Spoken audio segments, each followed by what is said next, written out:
So what is up, everybody? It is Rodak with Rodak's Revival, and we are back with some more video. We're here doing the Anaheim 1 race recap. Alrighty guys, so quickly I will go through the heat races because some big things did happen in these heat races, but I'm going to keep them kind of short, and then we're going to get to the main events. So starting off in heat 1, we had the defending champion, Cole Nichols.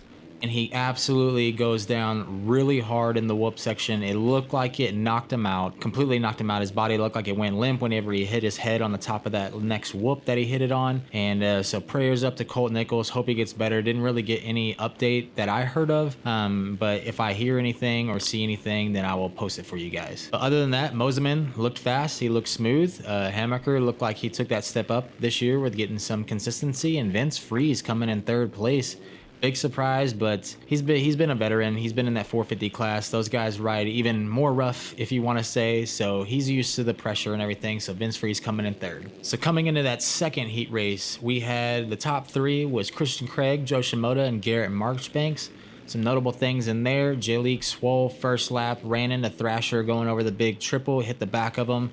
Ends up red flagging the race, so prayers up to Jalik Swole as well. Hopefully it's nothing too serious. It looks like they might have had to stretcher him off, so hopefully we get some updates and he's feeling a little bit better, and just hopefully it's nothing too serious. So right before that red flag happened, Hunter Lawrence did go down, but the red flag did happen. They restart. Hunter comes out in whole shot, but Christian Craig showed his speed and he ran Lawrence down, and Craig came away with that 250 heat 2 win. So 450 heat 1, I'm sorry guys, I didn't write any notes down during these. I'm just gonna give the recap.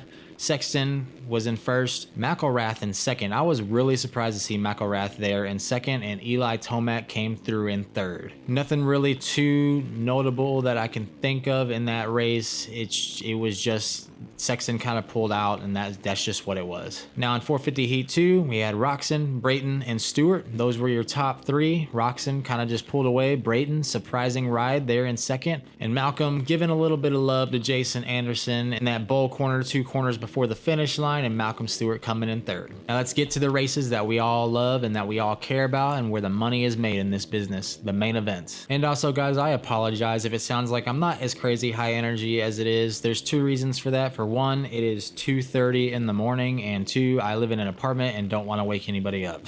So for your 250 main, you're gonna have Christian Craig coming in with the win. He got Seth Hammaker in second and Hunter Lawrence in third. So kind of some of the notes that I wrote down over here. Shimoda and Thrasher both got hung up in the gate. It is so rare that you see somebody get hung up in the gate at this level, but for 2 of them to get hung up, I saw Christian Craig kind of flinched, and both of them kind of flinched as well and got hung up in that gate. So immediately off the jump, those 2 guys were in dead last and second to last. So as far as the lead is concerned, Craig got the lead and he pretty much checked out. He didn't check out like crazy, but it was always within that 5 to like 7 seconds range. He was just kind of managing the race. He knew he had the speed. He just kind of ran up front. Now as far as further and back in the field, Hunter Lawrence, he did not get a good start, and I know this is kind of what plagued him last year, and it's what I said in the 250 class video. Hunter just needs to get better starts. He seems to always come alive at the end of the race, but I think he can contend for those race wins if he just gets a better start. And also, Moseman made a mistake on the first lap,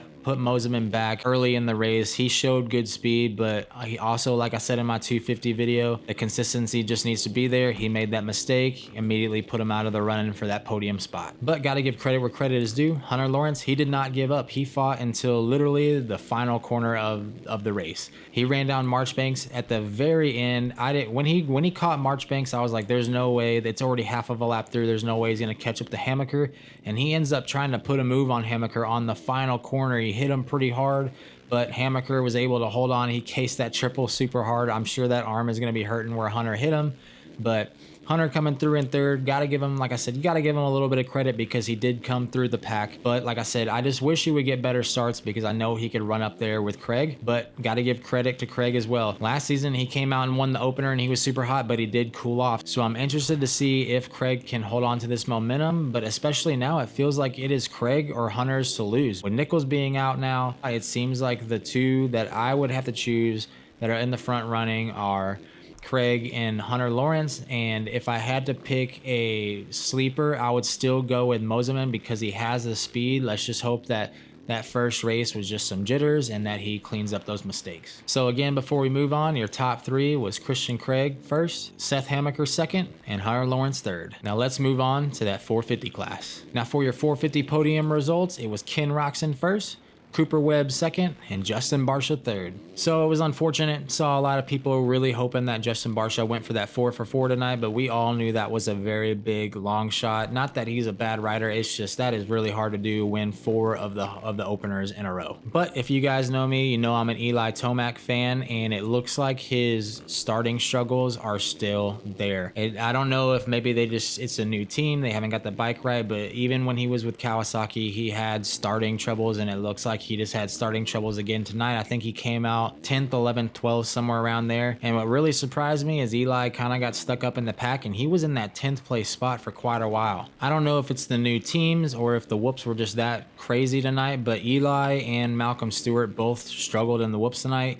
Eli hasn't ever been the best in the whoops, but he hasn't been the worst either, but it didn't look very clean tonight. And Malcolm Stewart, we all know he's probably the fastest in the whoops. Maybe Chase Sexton's up there with him, but Malcolm looked like he really struggled in the whoops. Maybe it's just a bike setup thing that they got to get fixed. It is the first race. Anything can happen in the chest track, but everything's different when you actually get out there to race. But those two guys really seemed to struggle in the whoop section for me. Now on my pre-race predictions, I did have Sexton in second place in this race, and that's where I thought he was going to finish. And it really looked like he was going to be first or second. He was faster than Kenny. It really looked like it. And I thought once he got past Kenny, if he could stay up on 2 wheels, he was going to pull away. And right as it seemed like he was going to make the move, he threw it away. And then he proceeded to get up and then within 1 lap catch Adam Cincerillo again, and then like literally 2 seconds after he passes him, he was passing him in the whoops and then goes down again. Yeah, it's what I spoke about in the 450 pre-race predictions. I was like, I think he has the speed to win these races. It's just he needs to stay off the ground, and we'll give him a pass because it is first round jitters, but he needs to stay off the ground. But I really think if he can get that figured out, he will be a championship contender, because like I said, he was definitely faster than Kenny tonight. Chase Sexton, if he could stay up on 2 wheels, I guarantee you he wins that race, but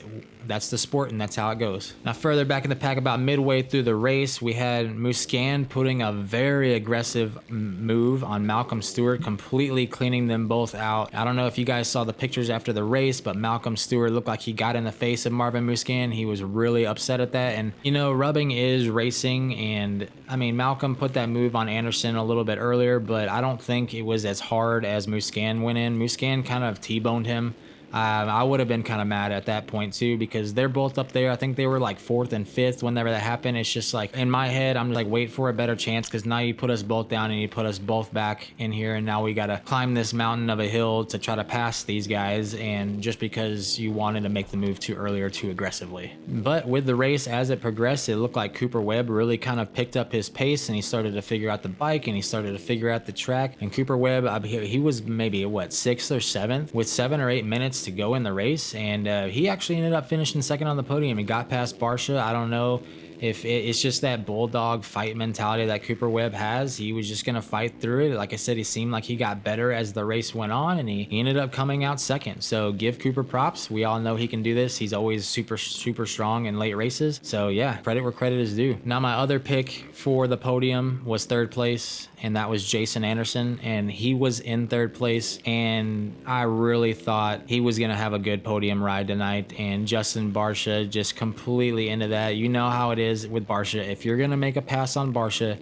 you better get a couple of bike links when you make the pass, because it doesn't matter if he is the most tired rider on the track, he is going to make a move on you. He is going to block past you immediately after you pass him. So you either got to make it stick and get away just a little bit, or just completely hug any inside, because Barcia is definitely coming back to putting you on the ground, and that's exactly what he did with Anderson. So it sucks to see Anderson go down like that while he was running a podium, and it just knocked him out of even a top 5 spot. So really unfortunate for Anderson, but I got to give Kenny credit. Kenny came through, he won the race. I didn't pick him to be on the podium just because I didn't know where he was at mentally. Like I said in my prediction video earlier, it seems like he comes out firing. You know, I wouldn't be surprised if he would win A1, but I want to see where Kenny's at once it gets past halfway of the season and kind of see where his mentality is there. But for now, we got to give him credit where credit is due. And, you know, he pulled off the win tonight. It looked like he was even surprised he pulled off the win tonight. But hey, at the end of the day, I may be an Eli Tomac fan, but I'm just so happy and so excited to have the Supercross season back. I'm super excited to be making these videos for you guys. If you enjoy the videos, go ahead, smash that like button. If you're ready for more content, more news, more updates, and if you have any suggestions that you want to leave down in the comments, go ahead and leave them, and then subscribe to the channel if you want more of this content. And yeah, I'll be here all season. I'm super excited to see how it's going to turn out. It's just the first race. Like they always say, you can't win the championship in the first race, but you can definitely lose it. So it is a long season, so we shall see where it goes from here. But yeah, guys, until the next video, I will see y'all later. Peace.